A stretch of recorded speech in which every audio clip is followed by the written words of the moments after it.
कैसी चतुराई तां परमात्मा मिलता है। कल तई जिथे असी कथा समाप्ति की सी, अज उत्थों आरंभ करते हैं। श्री गुरु हरगोबिंद साहब महाराज जी का प्रकाश होया है। बहुत लोग वधाइयां देने लई आउंदे हन। बाबा बुढ़ा साहब जी उन्हों के दर्शन करने लई आए हैं।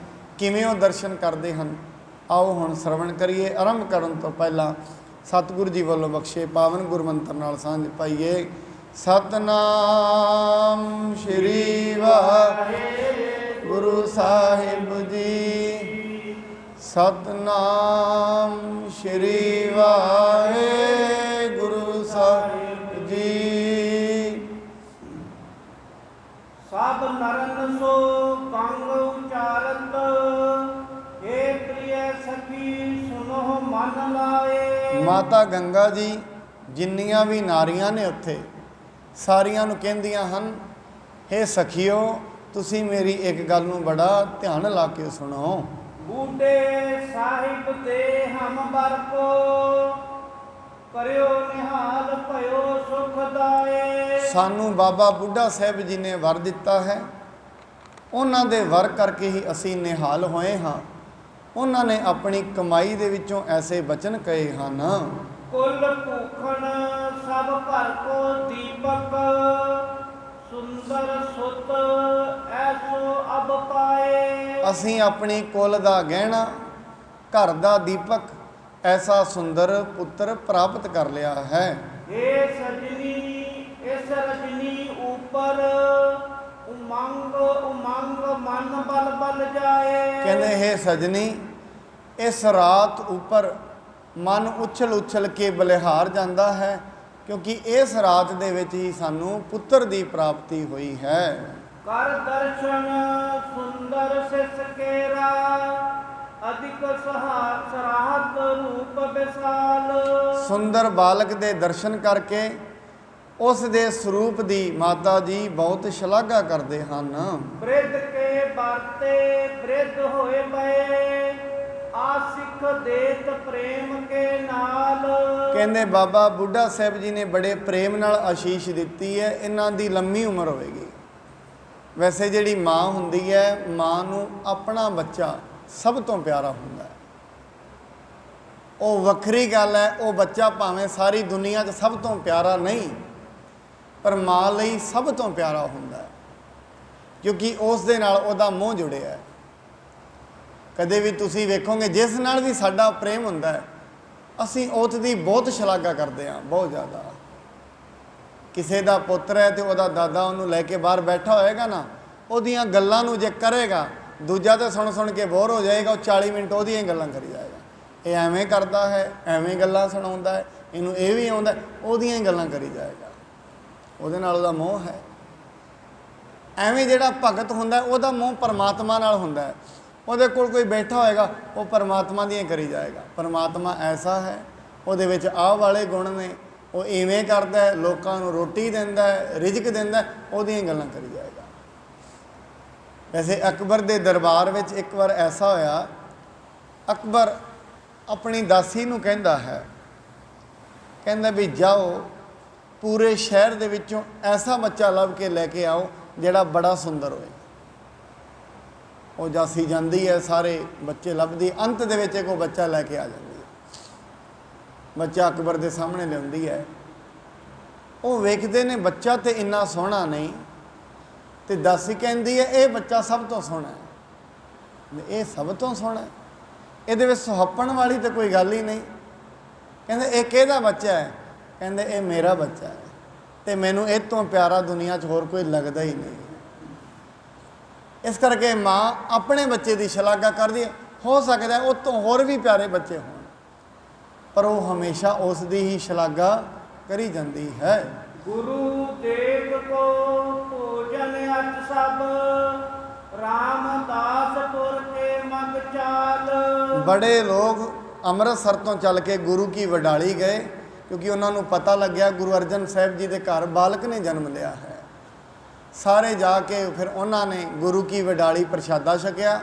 उस तो बाद सारे ही अमृतसर वालों वापस चल पे हैं। सुजस परस पर उचरत हित धर, ਪਹੁੰਚੇ ਸਦਨ ਨਾਰ ਨਰ ਜਾਲ। ਸਾਰੇ ਨਰ ਤੇ ਨਾਰੀਆਂ ਜਿਹੜੇ ਵੀ ਉੱਥੇ ਦਰਸ਼ਨ ਕਰਨ ਲਈ ਗਏ ਹਨ, ਬੜਾ ਹੀ ਸੁਜਸ ਹੈ ਜਿਹੜਾ ਗੁਰੂ ਹਰਗੋਬਿੰਦ ਸਾਹਿਬ ਜੀ ਦਾ ਗਾਉਂਦੇ ਹਨ।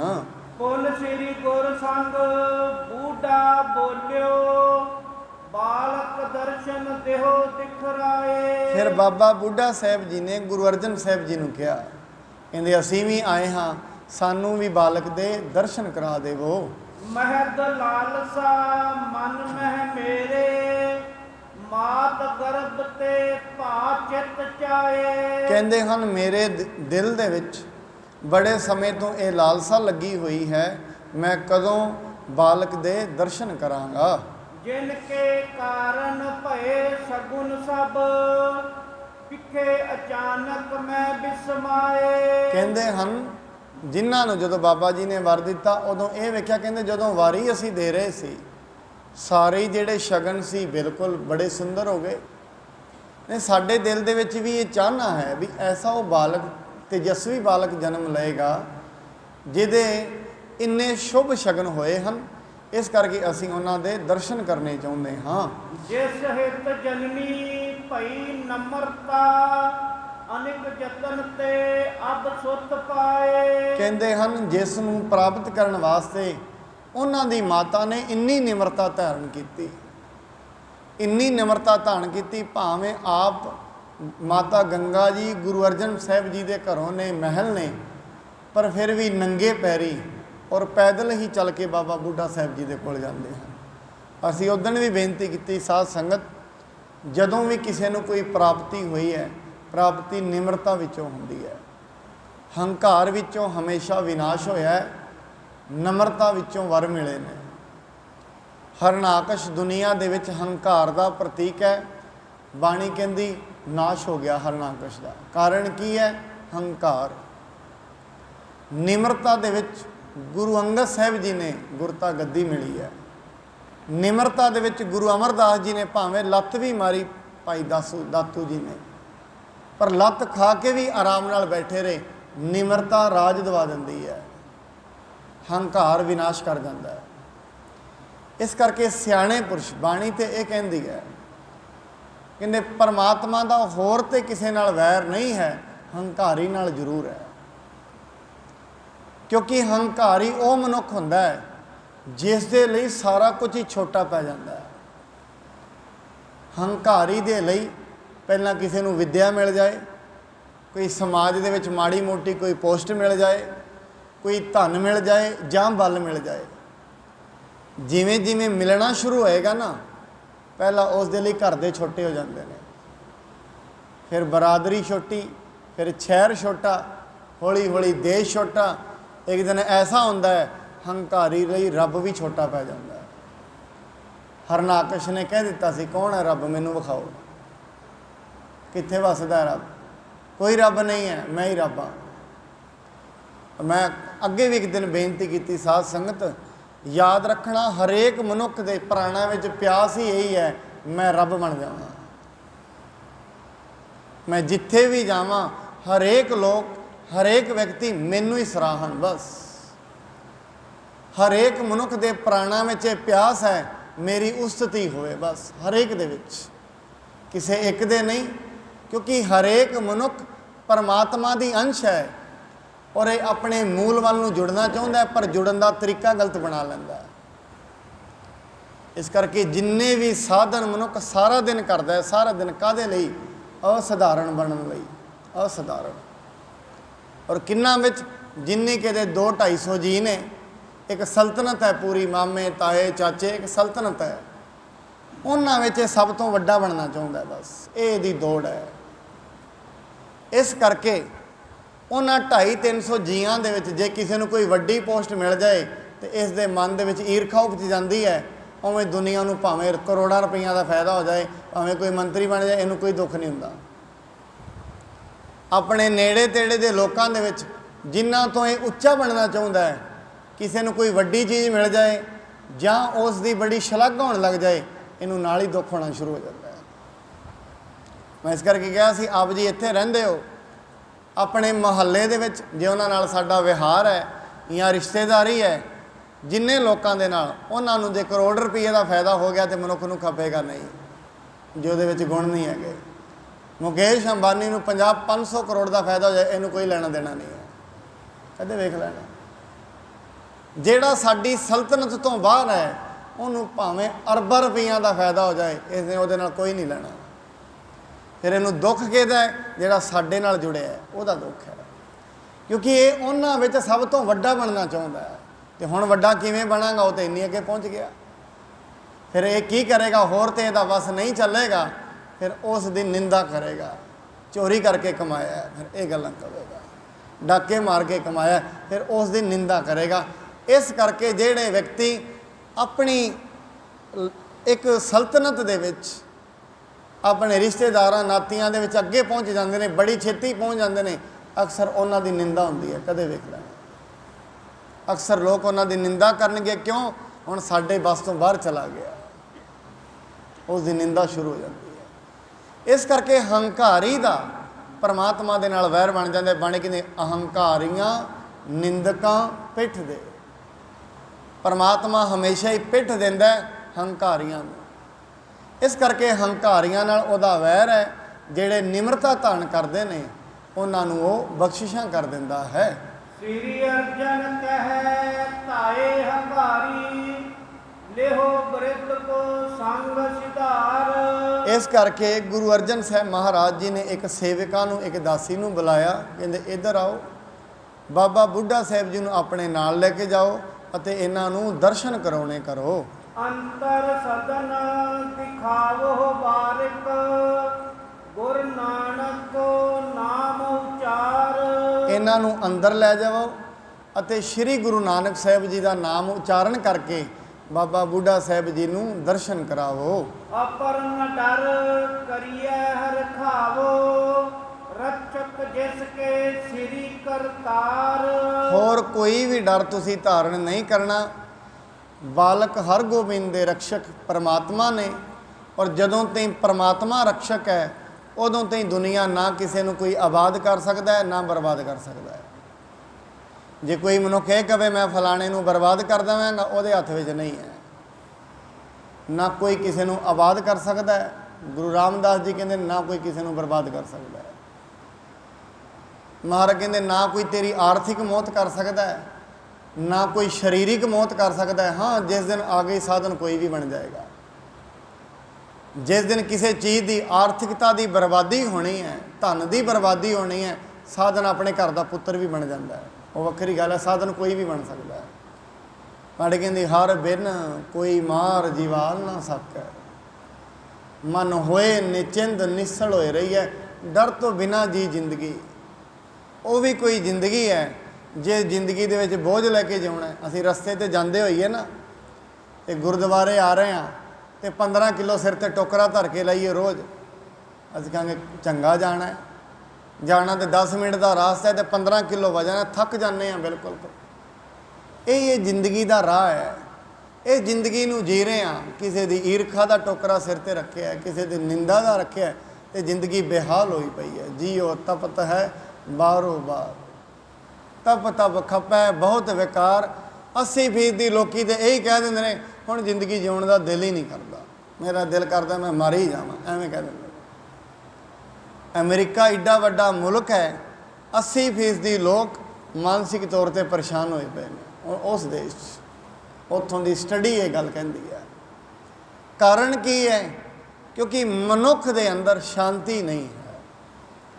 ਸ਼ਾਂਤੀ ਕਿਉਂ ਨਹੀਂ ਹੈ? ਰਸ ਵਿੱਚ ਜੀ ਰਿਹਾ ਬਸ ਸਾਰਾ ਦਿਨ ਬੇਰਸੀ, ਐਸੇ ਰਸ ਵਿੱਚ ਜੀ ਰਿਹਾ, ਰੋਟੀ ਖਾਣ ਦਾ ਵੀ ਸਮਾਂ ਨਹੀਂ ਹੈ। ਰੋਟੀ ਵੀ ਬੇਟਾਈਮੀ ਹੋ ਗਈ। ਜਿਸ ਸਰੀਰ ਨੂੰ ਪਾਲਣਾ ਸੀ, ਉਹਨੂੰ ਹੁਣ ਗੋਲੀਆਂ ਦੇ ਸਾਰੇ ਚਲਾ ਰਹੇ ਬਸ ਦਿਨ ਰਾਤ। ਇੱਥੋਂ ਇਹ ਹਿਸਾਬ ਲੱਗ ਸਕਦਾ ਮਨੁੱਖ ਆਪਣੇ ਸਰੀਰ ਦੀ ਸੰਭਾਲ ਨਹੀਂ ਕਰ ਰਿਹਾ, ਜਿਹਨੇ ਨਾਲ ਨਹੀਂ ਬਣਾਇਆ, ਜਿਹਦੇ ਕਰਕੇ ਜੀ ਰਿਹਾ ਉਹਦਾ ਹੀ ਟਾਈਮ ਨਹੀਂ ਹੈ।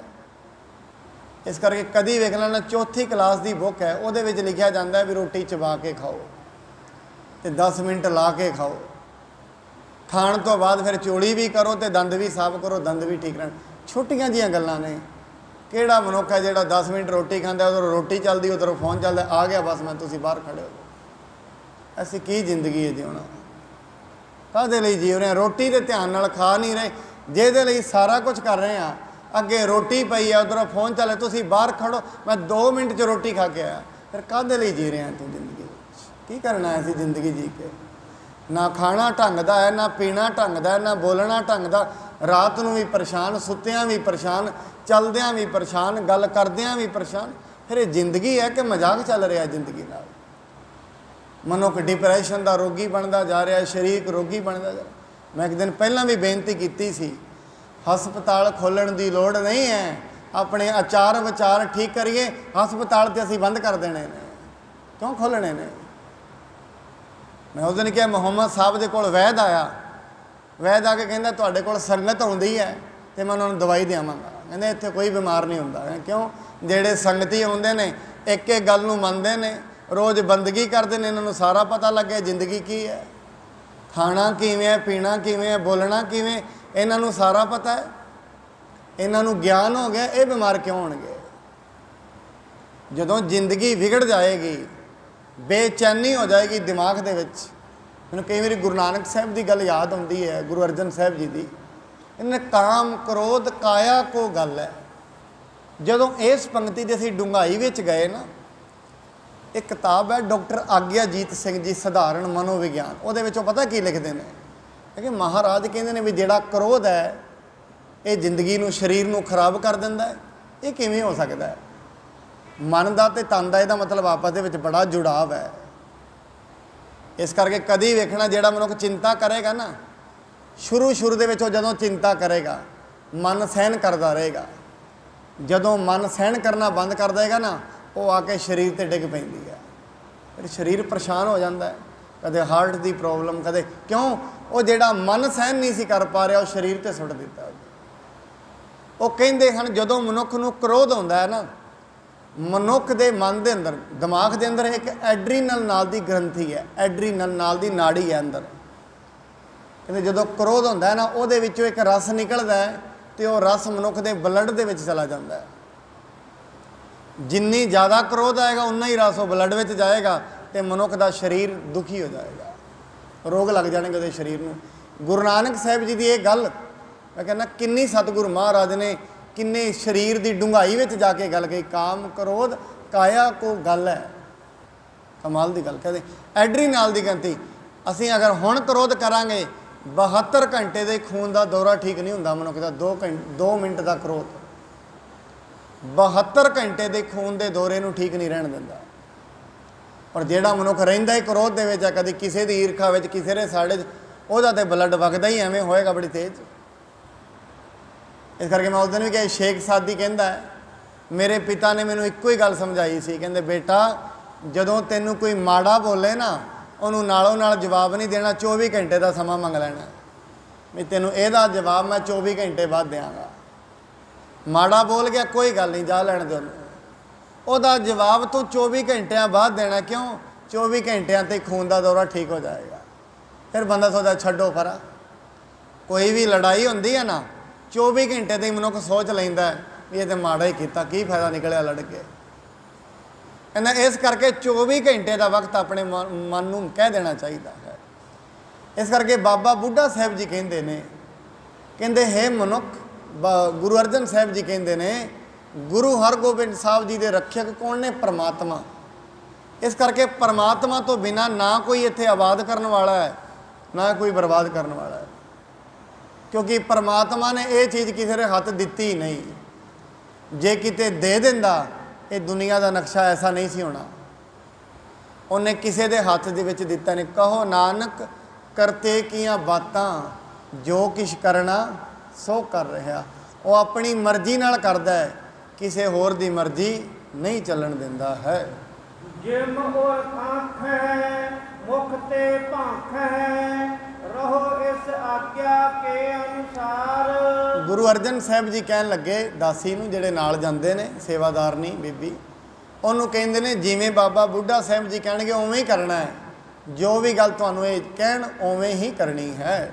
ਸੁਣ ਬ੍ਰਿਤ ਕੋਲੇ ਸੰਗ ਸਿਧਾਰੀ, ਅਜਰ ਬਿਠਾਇਓ ਆਸਨ ਡਾਰ। ਉਹ ਬਾਬਾ ਬੁੱਢਾ ਸਾਹਿਬ ਜੀ ਨੂੰ ਦਾਈ ਲੈ ਕੇ ਅੰਦਰ ਚਲੀ ਗਈ ਅਤੇ ਇੱਕ ਬੜਾ ਸੋਹਣਾ ਆਸਣ ਵਿਛਾਇਆ ਹੈ, ਉੱਤੇ ਬਾਬਾ ਬੁੱਢਾ ਸਾਹਿਬ ਜੀ ਨੂੰ ਬਿਠਾ ਦਿੱਤਾ ਹੈ। ਗੰਗਾ ਕੋ ਗੁਰ ਹੁਕਮ ਸੁਨਾਇਓ ਹਰਕਤ ਹੋਏ ਕਰ ਲਿਹੋ ਕਰ ਧਾਰ। ਕਹਿੰਦੇ ਹਨ ਮਾਤਾ ਗੰਗਾ ਜੀ ਨੂੰ ਹੁਕਮ ਸੁਣਾਇਆ, ਕਹਿੰਦੇ ਮਾਤਾ ਜੀ ਗੁਰੂ ਜੀ ਨੇ ਕਿਹਾ ਹੈ ਬਾਬਾ ਬੁੱਢਾ ਸਾਹਿਬ ਜੀ ਨੂੰ ਬਾਲਕ ਹਰਗੋਬਿੰਦ ਸਾਹਿਬ ਜੀ ਦੇ ਦਰਸ਼ਨ ਕਰਾਓ। ਕਹਿੰਦੇ ਮਾਤਾ ਗੰਗਾ ਜੀ ਬੜੇ ਖੁਸ਼ ਹੋਏ ਤੇ ਉਹਨਾਂ ਨੇ ਬਾਲਕ ਹਰਗੋਬਿੰਦ ਜੀ ਨੂੰ ਆਪਣੇ ਹੱਥਾਂ ਦੇ ਵਿੱਚ ਫੜ ਲਿਆ ਹੈ। ਬਾਲਕ ਤਿਨ ਕੋ ਮੈਂ ਨਿਤ ਦਾਸੀ ਕਹਿ ਸੋ ਕਰੋ ਬਹੀਨ ਵਿਚਾਰ। ਮਾਤਾ ਗੰਗਾ ਜੀ ਕਹਿਣ ਲੱਗੇ ਕਰਾਓ ਦਰਸ਼ਨ, ਬਾਲਕ ਹੀ ਉਹਨਾਂ ਦੇ ਹਨ, ਇਹ ਤੇ ਉਹਨਾਂ ਦੇ ਵਰਨ ਨਾਲ ਹੀ ਆਏ ਹਨ, ਅਸੀਂ ਤੇ ਉਹਨਾਂ ਦੇ ਦਾਸ ਹਾਂ। ਕਿੰਨੀ ਨਿਮਰਤਾ ਧਾਰਨ ਕਰਦੇ ਹਨ। ਅਸੀਂ ਤੇ ਉਹਨਾਂ ਦੇ ਦਾਸ ਹਾਂ, ਜਿਵੇਂ ਉਹ ਕਹਿੰਦੇ ਹਨ ਉਵੇਂ ਹੀ ਤੁਸੀਂ ਕਰਨਾ ਕਰੋ। ਬੂਢੇ ਸਾਹਿਬ ਕੋ ਹਮ ਤੇ ਪ੍ਰਿਯ ਦਰਸੈ ਨਿਜ ਕਰਨਾ ਫਲ ਚਾਰ। ਕਹਿੰਦੇ ਹਨ ਬਾਬਾ ਬੁੱਢਾ ਸਾਹਿਬ ਨੂੰ ਇਹ ਸਾਡੇ ਨਾਲੋਂ ਵੀ ਜ਼ਿਆਦਾ ਪਿਆਰਾ ਹੈ ਤੇ ਉਹਨਾਂ ਦੀ ਕਿਰਪਾ ਕਰਕੇ ਹੀ ਇਹ ਪੈਦਾ ਹੋਏ ਹਨ। ਆਥਣ ਪਰ ਥਿਤ ਕਰ ਸੁੰਦਰ ਸਿਸ ਕਰਕੇ ਦਰ ਨੋ ਲਿਆਈ ਧਾਏ। ਆਪਣੇ ਹੱਥਾਂ ਦੇ ਵਿੱਚ ਉਸ ਪਵਿੱਤਰ ਬਾਲਕ ਨੂੰ ਜਿਹੜੀ ਦਾਈ ਹੈ ਚੁੱਕ ਕੇ ਘਰ ਦੇ ਦਰਵਾਜ਼ੇ ਵਿੱਚ ਲੈ ਆਈ ਹੈ। ਦੇਖਤ ਉਠਿਓ ਤਿਆਗ ਬ੍ਰਿਧ ਆਸਨ ਦੀਰਘ ਦਰਸ਼ਨ ਦੇਖ ਹਰ ਖਾਏ। ਜਿਵੇਂ ਬਾਬਾ ਬੁੱਢਾ ਸਾਹਿਬ ਜੀ ਨੇ ਬਾਲਕ ਹਰਗੋਬਿੰਦ ਸਾਹਿਬ ਜੀ ਦੇ ਦਰਸ਼ਨ ਕੀਤੇ, ਵੇਖ ਕੇ ਬੜੇ ਪ੍ਰਸੰਨ ਹੋਏ ਤੇ ਬੜੀ ਦੇਰ ਤਾਈਂ ਦਰਸ਼ਨ ਕਰਦੇ ਰਹੇ ਹਨ। ਲਾਲ ਮਿਲੰਦਲ ਪਦਮਨ ਕੋਪਨੰਦ ਉਰਦ ਉਠਾਵਤ ਜਨ ਹਰ ਖਾਏ। ਕਹਿੰਦੇ ਹਨ ਲਾਲ ਕੋਮਲ ਚਰਨ ਉਹਨਾਂ ਦੇ ਇਵੇਂ ਲੱਗ ਰਹੇ ਸੀ ਜਿਵੇਂ ਕਮਲ ਦੇ ਫੁੱਲ ਨੇ ਆਪਣੇ ਆਪ ਨੂੰ ਉੱਤੇ ਚੁੱਕ ਲਿਆ ਹੋਵੇ। ਅੰਗ ਬਿਲੰਦ ਸਕਲ ਸੁਭ ਲਛਣ ਮੱਛ ਆਕਾਰ ਰੇਖ ਕਰ ਪਾਏ। ਕਹਿੰਦੇ ਵੱਡੇ ਵੱਡੇ ਉਹਨਾਂ ਦੇ ਅੰਗ ਸਨ ਤੇ ਉਹਨਾਂ ਦੇ ਹੱਥਾਂ ਤੇ ਪੈਰਾਂ ਵਿੱਚ ਇੱਕ ਮੱਛ ਰੇਖਾ ਹੁੰਦੀ ਹੈ, ਉਹ ਰੇਖਾ ਵੀ ਸੀ। ਮੈਂ ਆਪ ਜੀ ਨੂੰ ਅੱਗੇ ਵੀ ਬੇਨਤੀ ਕੀਤੀ ਹੈ, ਮਨੁੱਖ ਦੇ ਮਨ ਦੇ ਨਾਲ ਉਸ ਦੀਆਂ ਰੇਖਾਵਾਂ ਦਾ ਸੰਬੰਧ ਹੁੰਦਾ ਹੈ। ਜੋਤਿਸ਼ ਸ਼ਾਸਤਰ ਦਾ ਇਜਾਦ ਕੀਰੋ ਤੋਂ ਹੋਇਆ। ਕਦੇ ਜਦੋਂ ਅਸੀਂ ਇਹਨੂੰ ਪੜ੍ਹਦੇ ਹਾਂ, ਮਨੁੱਖ ਦੇ ਮਨ ਦੇ ਨਾਲ ਉਸ ਦੀਆਂ ਰੇਖਾਵਾਂ ਦਾ ਸੰਬੰਧ ਹੈ। ਜਿਵੇਂ ਜਿਵੇਂ ਮਨ ਦੀ ਭਾਵਨਾ ਬਦਲਦੀ ਜਾਂਦੀ ਹੈ, ਰੇਖਾਵਾਂ ਬਦਲਦੀਆਂ ਜਾਂਦੀਆਂ ਨੇ। ਇਹ ਨੋਟ ਰੱਖਣਾ ਆਪਣੀ ਜ਼ਿੰਦਗੀ ਦੀ ਗੱਲ। ਅੱਜ ਕੋਈ ਬੰਦਗੀ ਕਰ ਰਿਹਾ, ਜੇ ਉਹਨੂੰ ਕਹੇ ਨਾ ਤੂੰ ਬੜਾ ਭਾਗ ਵਾਲਾ ਹੀ ਨਹੀਂ ਹੈ, ਤੇਰੇ ਭਾਗ ਮਾੜੇ ਮਾੜੇ ਨੇ, ਉਹ ਬੰਦਗੀ ਕਰਨੀ ਸ਼ੁਰੂ ਕਰ ਦੇਵੇ, ਭਾਗ ਆਪੇ ਠੀਕ ਹੋ ਜਾਣਗੇ, ਰੇਖਾਵਾਂ ਆਪੇ ਸਿੱਧੀਆਂ ਹੋ ਜਾਣਗੀਆਂ। ਰੇਖਾਵਾਂ ਦਾ ਸੰਬੰਧ, ਕਿਉਂਕਿ ਮਨ ਤੇ ਤਨ ਆਪਸ ਵਿੱਚ ਜੁੜੇ ਹੋਏ ਨੇ ਬਹੁਤ ਬਰੀਕੀ ਦੇ ਨਾਲ, ਤਾਂ ਹੀ ਕਰਕੇ ਤਨ ਦੇ ਉੱਤੇ ਸੱਟ ਪਏ ਤੇ ਮਨ ਤੇ ਹੀ ਗੱਲ ਪਹੁੰਚ ਜਾਂਦੀ ਹੈ। ਮਨ ਦੇ ਉੱਤੇ ਕੋਈ ਚੋਟ ਲੱਗੇ ਤੇ ਤਨ ਤੇ ਅਸਰ ਉਹਦਾ ਵਿਖਾਈ ਦਿੰਦਾ। ਜਿਵੇਂ ਮਨ ਦੇ ਉੱਤੇ ਕਿਸੇ ਨੇ ਕੋਈ ਸੱਟ ਵੀ ਨਹੀਂ ਮਾਰੀ, ਕਿਸੇ ਨੇ ਮਾੜੇ ਬਚਨ ਬੋਲੇ ਹੋ ਨਾ, ਮਨੁੱਖ ਦਾ ਹਿਰਦਾ ਬੜਾ, ਮਨੁੱਖ ਦਾ ਜਿਹੜਾ ਮੂੰਹ ਬੜਾ ਉਤਰਿਆ ਹੁੰਦਾ ਹੈ। ਉਹਨੂੰ ਪੁੱਛੇ ਤੈਨੂੰ ਕੀ ਆਖਿਆ ਕਿਸੇ ਨੇ, ਇਹਨੇ ਬੜਾ ਮਾੜਾ ਬੋਲਿਆ, ਤੇ ਮਾੜਾ ਤੇ ਤੇਰੇ ਮਨ ਨੂੰ ਬੋਲਿਆ ਉਹਨਾਂ ਨੇ, ਤੂੰ ਮੂੰਹ ਤੇ ਕਿਉਂ, ਤੇਰਾ ਚਿਹਰਾ ਕਿਉਂ ਉਤਰਿਆ ਹੋਇਆ? ਕਿਉਂਕਿ ਮਨ ਤੇ ਤਨ ਜੁੜੇ ਹੋਏ ਨੇ। ਇਸ ਕਰਕੇ ਇਹ ਵੀ ਇੱਕ ਵਿਗਿਆਨ ਹੈ ਤੇ ਵਿਗਿਆਨੀਆਂ ਨੇ ਇਹਨੂੰ ਖੋਜਿਆ। ਪਰ ਐਸਾ ਅਕਸਰ ਹੀ ਹੁੰਦਾ ਹੈ, ਇਹ ਵਿਗਿਆਨ ਨੂੰ ਲੋਕੀ ਅਕਸਰ ਧੰਦਾ ਬਣਾ ਲੈਂਦੇ ਨੇ। ਫਿਰ ਇਸ ਦੇ ਉਪਾਇਆਂ ਦੇ ਲਈ ਲੋਕਾਂ ਨੂੰ ਡਰਾ ਡਰਾ ਕੇ ਫਿਰ ਠੱਗਦੇ ਨੇ। ਤੂੰ ਆਹ ਵਾਲਾ ਚੀਜ਼ ਦੇ, ਤੇਰਾ ਇਹ ਵਾਲਾ ਗ੍ਰਹਿ ਠੀਕ ਕਰ ਦਾਂਗੇ, ਉਹ ਵਾਲਾ ਗ੍ਰਹਿ ਠੀਕ ਕਰ ਦਾਂਗੇ। ਗ੍ਰਹਿ ਸਾਰੇ ਹੀ ਆਪੋ ਆਪਣੇ ਆਪ ਠੀਕ ਹੋ ਜਾਂਦੇ ਨੇ ਜਿਹਦਾ ਮਨੁੱਖ ਰੱਬ ਦਾ ਨਾਂ ਜਪੇ। ਉਹਦੇ ਗ੍ਰਹਿ ਵਿਗੜੇ ਹੀ ਤਾਂ ਨੇ, ਰੱਬ ਦਾ ਨਾਂ ਨਹੀਂ ਹੈ ਕੋਈ। ਹੁਣ ਮੈਂ ਇੱਕ ਹੋਰ ਬੇਨਤੀ ਕਰਦੇ ਹਾਂ, ਜਦੋਂ ਤਾਈਂ ਰੱਬ ਦਾ ਨਾਂ ਨਹੀਂ ਜਪੇਗਾ ਗ੍ਰਹਿ ਵਿਗੜੇ ਹੀ ਰਹਿਣਗੇ, ਠੀਕ ਹੁੰਦੇ ਹੀ ਨਹੀਂ। ਕਿਉਂਕਿ ਗ੍ਰਹਿ ਸਾਰੇ ਰੱਬ ਦੇ ਵਸ ਨੇ। ਤੇ ਨਾਮ ਬਾਣੀ ਕਹਿੰਦੇ ਨਾਮ ਕੇ ਧਾਰੇ ਸਗਲੇ ਜਨ, ਨਾਮ ਕੇ ਧਾਰੇ ਖੰਡ ਬ੍ਰਹਮੰਡ। ਨਾਮ ਦੇ ਅਧੀਨ ਹੈ ਸਾਰੀ ਚੀਜ਼। ਇਸ ਕਰਕੇ ਉਹਨਾਂ ਵਿਗਿਆਨੀਆਂ ਨੇ ਹਿਸਾਬ ਲਗਾਇਆ, ਜਦੋਂ ਬੱਚੇ ਦਾ ਜਨਮ ਹੁੰਦਾ ਹੈ ਉਦੋਂ ਫਿਰ ਉਹ ਗ੍ਰਹਿਾਂ ਦੀ ਚਾਲ ਲੱਭਦੇ ਨੇ। ਉਹ ਇੱਕ ਕਿਤਾਬ ਹੈ, ਉਹਦੇ ਵਿੱਚ ਉਹ ਸਾਰਾ ਲਿਖਿਆ ਹੋਇਆ ਹੈ, ਕਿਹੜੇ ਲੱਛਣ ਨੇ, ਕਿਹੜੀਆਂ ਰੇਖਾਵਾਂ ਨੇ, ਉੱਥੋਂ ਵੇਖਦੇ ਨੇ। ਔਰ ਇਹ ਰੇਖਾਵਾਂ ਰੋਜ਼ ਹੀ ਬਦਲਦੀਆਂ ਨੇ, ਕਦੀ ਨੋਟ ਕਰ ਲੈਣਾ। ਇਹ ਰੇਖਾਵਾਂ ਬਦਲਦੀਆਂ ਰਹਿੰਦੀਆਂ ਨੇ। ਇਹ ਇੱਕ ਆਪਣੇ ਆਪ ਦੇ ਵਿੱਚ ਵਿਗਿਆਨ ਹੈ। ਹਾਂ, ਜਿਹੜੇ ਕੋਈ ਸਤਿਪੁਰਸ਼ ਆਏ ਨੇ ਉਹਨਾਂ ਦੀਆਂ ਰੇਖਾਵਾਂ ਪਹਿਲਾਂ ਹੀ ਠੀਕ ਹੁੰਦੀਆਂ। ਜਿਵੇਂ गुरु अमरदास महाराज जी का हथ वेख के दस दिता ही पंडित दुर्गादास ने, कहते तुहाडा हथ वेख के सानू ये लगता है या तो तुसी वड्डे गुरु बनोगे या वड्डे राजे बनोगे। गुरु अमरदास जी ने कहा अपनी दक्षिणा मंग भाई, कहते दक्षिणा हुण नहीं लाँगा, मैनू पता है मेरी विद्या ये कहती है, तुहाडी रेखा ये दसदी है तुसी राजे बनोगे या गुरु बनोगे। जिस दिन बनोगे उस दिन मैनू दे देना। फिर गुरु अमरदास जी जो पिंड गए ना, वो आ गया, उन्हें पछाण लिया, कहते तुसी वही हो ना। गुरु अमरदास जी कहते मैनू पछाण लिया, कहते पछाण लिया, कहते गल तो तेरी सच्ची हो गई है भाई, वाहिगुरु जी ने किरपा की है, मैनू गुरु नानक की गद्दी का वारस बनाया है, मंग की मंग लिया। वो बेचारा हिचक गया, उदों तो उन्हें नहीं मंगया, कहना उम्र तो मेरी बजुर्गी हो गई पर निकली गरीबी च ही है। बड़े लोग ऐसे होंगे ने साध संगत जिन्हों के कोल विद्या भी होंगी है पर इस विद्या नूं वपार नहीं बनाते, लोगों नूं डराउंदे भी नहीं, ऐसा वपार नहीं बनाते। बड़े लोग ने ऐसे जिन्हों कोल विद्या संपूर्ण नहीं ना होंदी, वपार वही बनाते हैं। जिहड़े संपूर्णता च आ जाते हैं वो अपने आप दे विच खुश हो जाते हैं। मार कहने मंग की मंगदा है, कहते मंगना की है, मैं जे लोक मंग लवां तो परलोक जाता रहना है, घर में गरीबी बड़ी है। तुसीं कहे एक चीज़ मंग, जे परलोक मंग लिया तो लोक गरीबी च लंघिया, फिर इत्थे भी जीवन का की फायदा होया। गुरु जी कहते असीं खुश हाँ, तू दोवें ही मंग। मार कहते तेरा लोक भी ठीक तो परलोक भी ठीक, जा आनंद माण तू। इस करके साध संगत ये रेखावां ने जिहड़ियां कुछ लक्षण हुंदे ने मनुख दे। अजकल ना एक साडी दुनिया दे विच आदी एक साइंस है जिन्हों ना फेस रीडिंग कहंदे ने। असीं मनुख दियां अखां ते उहदे हत्थां दे हिलण दे स्टाइल तो, उहदे बैठण दे ढंग तो, उसदे वेखण दे ढंग तो ये पता लगा सकते हैं ये मनुख कित्थों ताईं बैठा है, कित्थों ताईं दा मनुख है। जिवें सुकरात अज तो किन्ने हज़ार साल पहला होया, एक फेस रीडर ने आके दस सकता सी, कहते तेरे बुल्लां तो मैनू इवें लगता है तू देशद्रोही होएगा, कहते तेरे सिर तो मैनू लगता है तेरा सिर एडा भारी है, तेरे सिर तो आकार तो मैनू लगता है तू लोभी भी है। अज तो ये जमात है जिन्होंने फेस रीडिंग कहते हैं, तो यदी तो स्टडी होंदी है पंजाबी यूनिवर्सिटी पटियाले, बड़ियां थावां ते होंदी है। फेस रीडिंग अपने आप च एक्सट्रीम है। इस करके बाबा बुढ़ा साहब जी फेस रीडर भी सन, क्योंकि ब्रह्म ज्ञानी सन। तो जदों असीं ब्रह्म ज्ञानी हो जाते हैं सारा कुछ ही आ जाता साढ़े को। सुनिया जोग जुगत तन भेद, मैं रात बच्चों को यह गल कह रहा सी, बच्चे बैठे सन, मैं भी ये जिहड़ी पंक्ति है सुनिया जोग जुगत तन भेद, इसदा की अर्थ है? कहते भी सुनन दे नाल मनुख नूं अपने शरीर का भेद आ जाता है। की सुनन दे नाल? ये तो दसो ना, पढ़ तो बड़ी वारी लई है, की सुनना है ध्यान दे नाल? ये तो वेखो ना, की सुने कि गल्लां सुनन दे नाल? सुनिया सुनन दे नाल, की सुनन दे नाल? ये साधना की गल महाराज करते हैं। कहते जदों असीं वाहिगुरू जपांगे, कोई भी मंत्र जपदे आ, अल्लाहू जपदा है कोई, उहनूं जपदे आ तो फिर कन्नां नाल सुणदे आ। जिवें जिवें सुणदे जावांगे धुन है जिहड़ी अगे, धुन दे नाल नाल मनुख दे अंदर प्रकाश होना शुरू हो जाएगा, भाव ज्ञान होना शुरू हो जाएगा।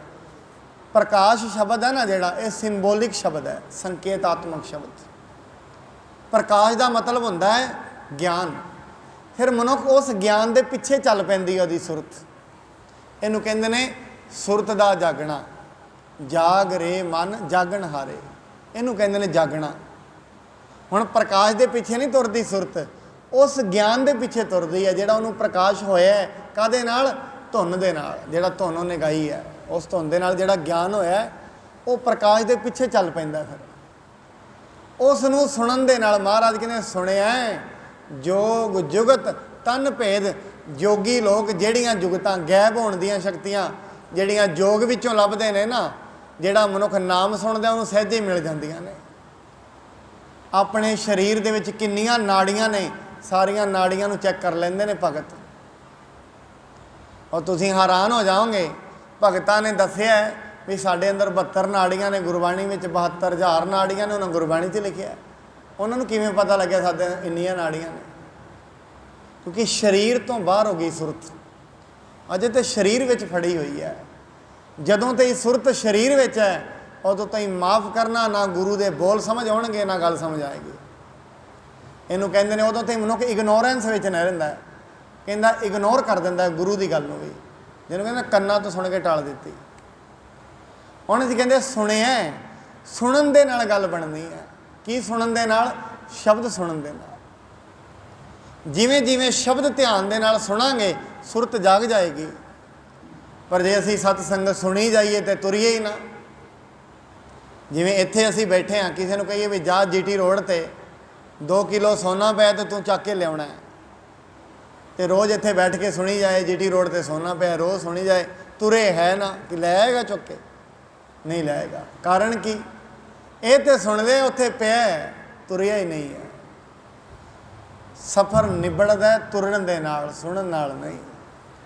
ਸੁਣ ਕੇ ਤੁਰਨਾ ਹੁੰਦਾ, ਸੁਣਿਆ ਮੰਨਿਆ, ਸੁਣਨ ਤੋਂ ਬਾਅਦ ਮੰਨਣਾ। ਸ਼ਬਦ ਤੇ ਤੁਰਨਾ ਪੈਂਦਾ ਫਿਰ ਤੁਰਨ ਦੇ ਨਾਲ ਸਫ਼ਰ ਤੈਅ ਹੁੰਦਾ ਹੈ, ਉਸ ਤੋਂ ਪਹਿਲਾਂ ਨਹੀਂ ਹੁੰਦਾ। ਇਸ ਕਰਕੇ ਬਾਬਾ ਬੁੱਢਾ ਸਾਹਿਬ ਬ੍ਰਹਮ ਗਿਆਨੀ ਸਨ। ਬਾਣੀ ਕਹਿੰਦੀ ਸੁਣਿਆ ਜੋਗ ਜੁਗਤ ਤਨ ਭੇਦ, ਸੁਣਿਆ ਸ਼ਾਸਤ ਸਿਮਰਤ ਵੇਦ। ਵੇਦਾਂ ਦੇ ਵਿੱਚ ਜਿੰਨਾ ਗਿਆਨ ਹੈ, ਸਿਮਰਤੀਆਂ 'ਚ ਜਿੰਨਾ ਗਿਆਨ ਹੈ, ਮਨੁੱਖ ਦੀ ਸੁਰਤ 'ਚ ਪ੍ਰਗਟ ਹੋ ਜਾਂਦਾ ਹੈ ਆਪਣੇ ਆਪ ਹੀ। ਕਿਤੋਂ ਪੜ੍ਹਨ ਦੀ ਲੋੜ ਨਹੀਂ, ਕਿਤੋਂ ਸੁਣਨ ਦੀ ਲੋੜ ਨਹੀਂ। ਕਬੀਰ ਸਾਹਿਬ ਨੇ ਕੋਈ ਵੇਦ ਪੜ੍ਹੇ ਸਨ, ਕੋਈ ਉਹਨਾਂ PhD ਕੀਤੀ ਸੀ, ਗਿਆਨ ਪ੍ਰਗਟ ਹੋ ਗਿਆ। ਕਬੀਰ ਰਵਿਦਾਸ ਜੀ ਤੇ ਜੁੱਤੀਆਂ ਗੰਢਦੇ ਸੀ, ਹਰੀ ਹਰੀ ਜਪਦੇ ਰਹੇ, ਗਿਆਨੀ ਹੋ ਗਏ। ਵੱਡੇ ਵੱਡੇ ਪੰਡਿਤ ਲੋਕ ਮੱਥਾ ਟੇਕਦੇ ਸਨ ਉਹਨਾਂ ਨੂੰ ਆ ਕੇ, ਪਰ ਕਿੱਥੋਂ ਪ੍ਰਗਟ ਹੋਇਆ? ਸੁਰਤ ਜਾਗ ਗਈ। ਇਸ ਕਰਕੇ ਕਹਿੰਦੇ ਨੇ ਬਾਬਾ ਬੁੱਢਾ ਸਾਹਿਬ ਏਡੇ ਤਕੜੇ ਫੇਸ ਰੀਡਰ ਸਨ, ਬ੍ਰਹਮ ਗਿਆਨੀ ਸਨ। ਉਹਨਾਂ ਨੇ ਸਾਰੇ ਲੱਛਣ ਹਨ ਜਿਹੜੇ ਉਹ ਜਾਣ ਲਏ ਹਨ। ਰੇਖ ਛਤਰ ਕੀ ਤਾਹਨ ਕਰਮ ਹੈ, ਚਮਰ ਰੇਖ ਸੋਭਤ ਹੈ ਪਾਮ। ਕਹਿੰਦੇ ਛਤਰ ਦੀ ਜਿਹੜੀ ਰੇਖਾ ਸੀ ਉਹ ਗੁਰੂ ਹਰਗੋਬਿੰਦ ਸਾਹਿਬ ਜੀ ਦੇ ਸੱਜੇ ਹੱਥ ਵਿੱਚ ਸੀ, ਤੇ ਖੱਬੇ ਹੱਥ ਵਿੱਚ ਉਹਨਾਂ ਦੇ ਚੌਰ ਦੀ ਜਿਹੜੀ ਰੇਖਾ ਹੁੰਦੀ ਹੈ ਉਹ ਸ਼ੋਭ ਰਹੀ ਸੀ। ਨਖ ਕੰਨ ਰਕਤ ਸੁਮਲ ਸਭ ਅੰਗੁਰੀ, ਬ੍ਰਤ ਲਾਕਾਰ ਬਦਨ ਹੈ ਬਾਮ। ਉਂਗਲੀਆਂ ਦੇ ਨਹੁੰ ਲਾਲ ਹਨ ਤੇ ਸੁੰਦਰ ਗੋਲਾਕਾਰ ਬਦਨ ਹੈ। ਇਹ ਜਿਹੜੀਆਂ ਸਾਰੀਆਂ ਲੱਛਣ ਨੇ ਨਾ, ਇਹਨਾਂ ਲੱਛਣਾਂ ਦੇ ਆਧਾਰ ਤੇ ਮਨੁੱਖ ਦਾ ਫਿਊਚਰ ਦੱਸ ਦਿੰਦੇ ਨੇ ਉਹ ਲੋਕ। ਇਸ ਕਰਕੇ ਇਹਨਾਂ ਲੱਛਣਾਂ ਨੂੰ ਬਾਬਾ ਬੁੱਢਾ ਸਾਹਿਬ ਜੀ ਨੋਟ ਕਰ ਰਹੇ ਨੇ ਵੀ ਐਸੇ ਉਹਨਾਂ ਦੇ ਸ਼ੁਭ ਲੱਛਣ ਨੇ, ਵੀ ਐਸੇ ਸ਼ੁਭ ਲੱਛਣਾਂ ਕਰਕੇ ਗੁਰੂ ਹਰਗੋਬਿੰਦ ਸਾਹਿਬ ਜੀ ਨੂੰ ਵੇਖ ਕੇ ਉਹ ਪ੍ਰਸੰਨ ਹੋ ਰਹੇ ਹਨ। ਰੁਚਰ ਚਿਕਰ ਮੇਚਕ ਲਗ ਚਿਕਵਨ, ਵੱਡੇ ਬਿਲੋਚਨ ਬਰਨੀ ਬਾਮ। ਵੱਡੇ ਵੱਡੇ ਨੈਣ ਹਨ ਤੇ ਝਿਮਕਣੀਆਂ ਅਤੇ ਟੇਢੀਆਂ ਜਿਹੜੀਆਂ ਹਨ ਉਹਨਾਂ ਦੀਆਂ ਅੱਖਾਂ ਹਨ। ਸਾਧ ਸੰਗਤ ਇਹਦਾ ਜ਼ਿਕਰ ਹੈ ਨਾ ਜਿਹੜਾ ਗੁਰਬਾਣੀ ਵਿੱਚ ਭੱਟਾਂ ਨੇ ਵੀ ਕੀਤਾ ਹੈ, ਬਾਰਿਜ ਕਰ ਦਾਹਣੈ ਸਿੱਧ ਸਨਮੁਖ ਮੁਖ ਜੋਵ ਹੈ। ਕਹਿੰਦੇ ਗੁਰੂ ਅਮਰਦਾਸ ਮਹਾਰਾਜ ਜੀ ਦੇ ਜਿਹੜਾ ਦਾਹਿਨਾ ਹੱਥ ਸੀ ਉਹਦੇ ਵਿੱਚ ਨਿਸ਼ਾਨ ਕਾਹਦਾ ਸੀ? ਪਦਮ ਦਾ ਨਿਸ਼ਾਨ ਸੀ, ਔਰ ਜੋ ਕਿ ਅਵਤਾਰਾਂ ਦੇ ਹੱਥਾਂ ਵਿੱਚ ਹੁੰਦਾ, ਉਹਨਾਂ ਦੇ ਹੱਥਾਂ ਵਿੱਚ ਸੀ। ਭੱਟ ਸਨ ਜਿਹੜੇ ਬੜੇ ਗਿਆਨੀ ਲੋਕ ਸਨ, ਸਾਰੇ ਗ੍ਰੰਥ ਉਹਨਾਂ ਪੜ੍ਹੇ ਹੋਏ ਸੀ। ਉਹਨਾਂ ਤੋਂ ਹਿਸਾਬ ਲਾ ਕੇ ਉਹਨਾਂ ਨੇ ਗੁਰੂ ਗ੍ਰੰਥ ਸਾਹਿਬ ਮਹਾਰਾਜ ਦੀ ਬਾਣੀ ਦੇ ਵਿੱਚ ਇਹ ਜਿਹੜੇ ਲੱਛਣ ਗੁਰੂ ਅਮਰਦਾਸ ਜੀ ਦੇ ਵੀ ਲਿਖੇ ਹਨ। ਬਾਲਕ ਬੱਪੂ ਬਿਰਾਜਤ ਸ੍ਰੀ ਪ੍ਰਭ, ਬਰਨਤ ਬਾਨੀ ਬ੍ਰਹਮਾ ਬਾਮ। ਕਹਿੰਦੇ ਇਹ ਬਾਲਕ ਨਹੀਂ ਹਨ, ਇਹ ਤੇ ਸਾਖਸ਼ਾਤ ਪਰਮਾਤਮਾ ਦਾ ਰੂਪ ਨੇ, ਪਰਮਾਤਮਾ ਨੇ ਹੀ ਆਪਣਾ ਰੂਪ ਧਾਰਨ ਕੀਤਾ ਹੋਇਆ ਹੈ। ਬੰਧਨ ਕਰ ਦਰਸੇ ਗੁਰੂ, ਬ੍ਰਿਧ ਕੋ ਬਧਿਓ ਆਨੰਦ। ਬਾਬਾ ਬੁੱਢਾ ਸਾਹਿਬ ਜੀ ਨੇ ਉਹਨਾਂ ਦੇ ਦਰਸ਼ਨ ਕੀਤੇ ਤੇ ਫਿਰ ਹੱਥ ਜੋੜ ਕੇ ਨਮਸਕਾਰ ਕੀਤੀ। ਅਸੀਂ ਕਈ ਵਾਰੀ ਵੇਖਦੇ ਹਾਂ ਜ਼ਿੰਦਗੀ ਦੇ ਵਿੱਚ ਕਿਸੇ ਦੇ ਲੱਛਣ ਵੇਖ ਕੇ ਅਸੀਂ ਕਹਿ ਦਿੰਦੇ ਹਾਂ ਇਹ ਤੇ ਬਾਲਕ ਵਿਚਾਰਾ ਰੱਬ ਦੀ ਮੂਰਤ ਹੈ। ਕਿਉਂ ਕਹਿ ਦਿੱਤਾ ਉਹਨੂੰ? ਉਹਦੇ ਲੱਛਣ ਵੇਖੇ ਨਾ। ਅਸੀਂ ਕਹਿੰਦੇ ਨੇ ਫਲਾਣਾ ਮਨੁੱਖ ਤੇ ਸਮਝੋ ਰੱਬ ਦੀ ਮੂਰਤ ਹੈ। ਕਿਉਂ? ਉਹਦੇ ਲੱਛਣ ਹੀ ਐਸੇ ਨੇ, ਉਹਦੀ ਬੋਲ ਚਾਲ ਵੇਖਣ ਦਾ ਢੰਗ, ਉਹਦੀ ਕਰਨੀ ਇਹ ਦੱਸਦੀ ਹੈ ਇਹ ਤੇ ਰੱਬ ਵਰਗਾ ਹੀ ਹੈ। ਨਿਮਰਤਾ, ਉਹਦੇ ਇੰਨੇ ਲੱਛਣ ਨੇ ਉਹਦੇ ਵਿੱਚ। ਇਸ ਕਰਕੇ ਇਹ ਜਿਹੜੇ ਲੱਛਣ ਮਨੁੱਖ ਦੇ ਪਤਾ ਲੱਗ ਜਾਂਦੇ ਹਨ। ਬਾਬਾ ਬੁੱਢਾ ਸਾਹਿਬ ਜੀ ਨੇ ਉਹਨਾਂ ਨੂੰ ਨਮਸਕਾਰ ਕੀਤੀ ਹੈ।